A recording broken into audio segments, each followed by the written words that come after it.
Task Force Orange goes to Nationals Day 1 Game 4. This is my game against Ken. Kenarix, whatever he is, on the FG forums. He's a Armada player.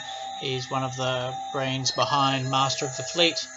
And this was our last game. I found myself surprisingly on the top table at the last game, in second place behind Ken.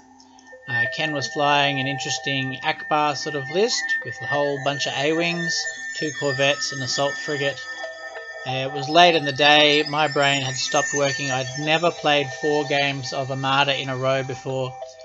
Ken made me second player and chose my fire lanes. I deployed 1, 2, 3 across the whole board. I've got a corvette and a VCX on the far side, dragging things around, and a corvette, which is Riken, and a VCX on this side, dragging tokens around. And then I decided, sillily, to chuck stuff into the middle and engage him.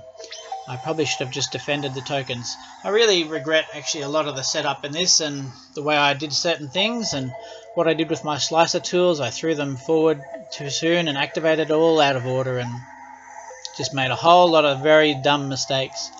But I was able to ram some stuff and blow some things up, and my fighters sort of picked out some of his fighters, and it worked out okay in the end. I obviously got more tokens than him and was able to contest some of them, so at the end it was all pretty well tied.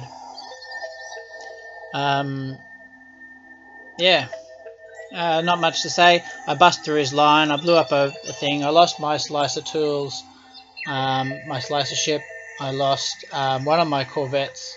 I knocked out a bunch of his squadrons, and we ran out of time, basically. The time finished, so we said, oh, well, that was turn 6, we're done. So at the end, Ken scored a good victory there. Well, 6-5, kept him on top of the, almost on top of the table. Somebody pipped him at the post by getting a 10-1 in the last round. Dan Stallard beat Chris, who I'd just beaten in the round before, with a 10-1, and so, or was it Dan? Was it the other guy? I don't know. Somebody jumped to the top of the table to turn 1, but Ken had gone all 5 games without a loss, which was quite a good achievement for him, and I had gone 4-1, and I was happy with that. I ended day 1 in 6th position.